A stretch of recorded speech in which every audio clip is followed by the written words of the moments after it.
Hello, hello. My name is Mimi. And guess what? I'm French. I'm a French immigrant and an American citizen. So, with this new channel, I'd like to bring you a new perspective on America. Today, I'd like to talk about immigration. So, I hear all the time that America is a land of immigration, and this is true. Historically, immigrants have come to America through various legal channels, and as a result, the country has become a melting pot.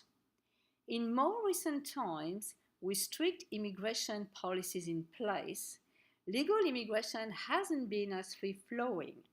A good many people have come here by marrying an American citizen. Why not? Oftentimes taking advantage of chain migration to eventually bring along family members. And many have also overstayed their visas.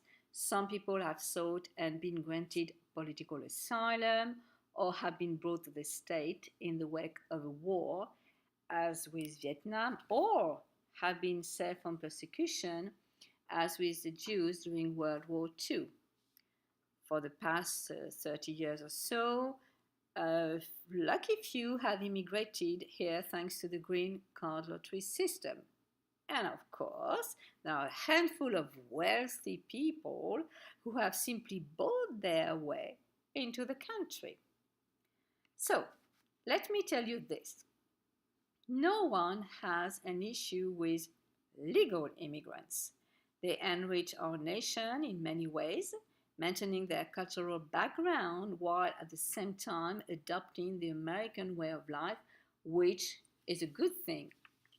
But I'm afraid times have changed. Now we face an invasion of illegal immigrants. The media focuses on the waves of immigrants who cross our porous southern border. These immigrants generally flock to sanctuary cities. In the case of unaccompanied minors, many of whom come from Central America, the US government, at taxpayer expense, set them up with host family across the country. We assume these immigrants mostly come here to take advantage of economic opportunity and free education, but many obviously are lured by the promise of government handouts. Unfortunately, not all illegal immigrants are looking to simply blend in with their island communities, let alone the general population. Some come here, and we have to be honest about it. Some come here to commit crimes.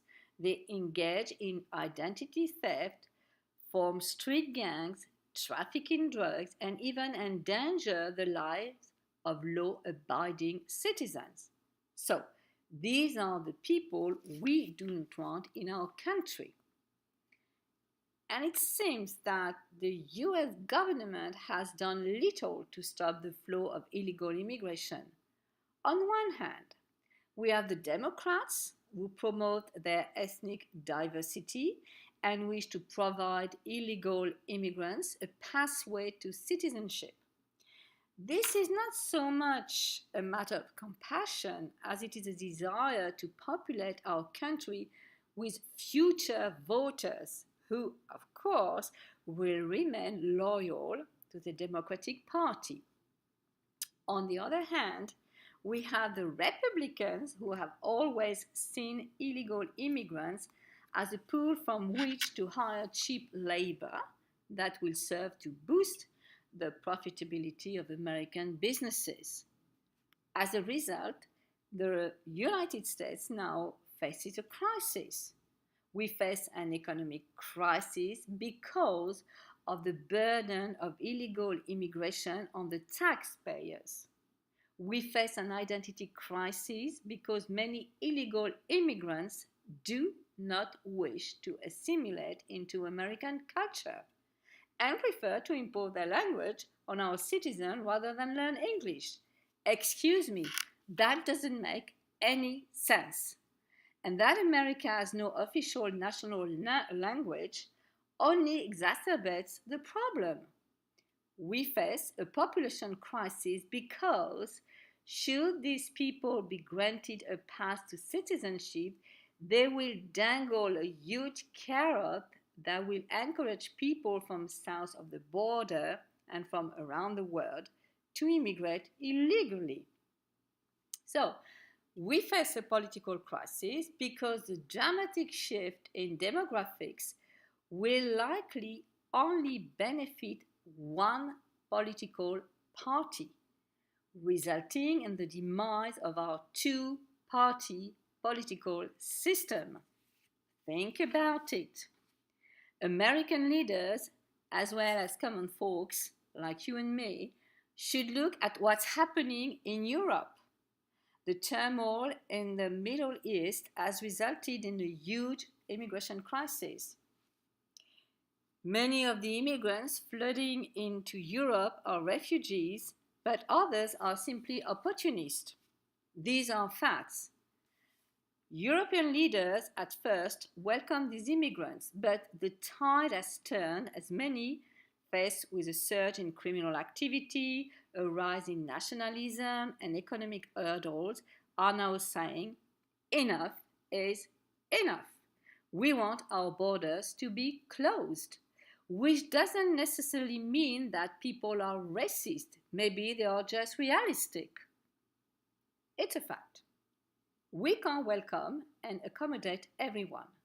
To tell any different would be a lie. We have to take care of our own citizens first.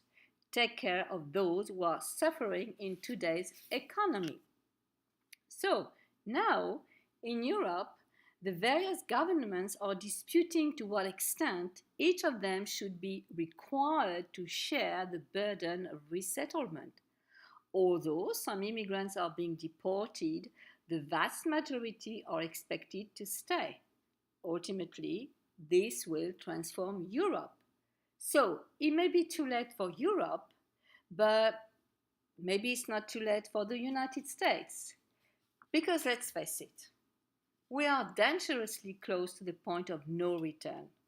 And I said no return. If we want to conserve our identity, our culture, our language, and our history, we must work to put a stop to illegal immigration. We also need to abolish birthright citizenship, reconsider sanctuary cities, and end government subsidies. Finally, we need to enforce e-verify because we're on the wrong track otherwise. And what we have to remember is that we must not turn our backs on people who wish to immigrate to our country legally. We need to reform immigration law to facilitate the process and also to ensure that green card applicants are properly vetted. And let me tell you this, I find it very discriminatory and terribly unfair that legal immigrants have to go through a costly and lengthy process, whereas illegal immigrants are given a free pass. Wow, there's something really wrong there. So believe me, if this country opens its border, the United States of America will soon become the divided States of America, with all the upheaval that implies. Voila! That will be all for today. Of course, I'll be back to address another topic, and in the weeks that follow, we'll continue to discuss issues that concerns Americans as seen through the eyes of a French immigrant. So, I invite you to subscribe to my channel if you feel like it. But for the time being, I say bye-bye.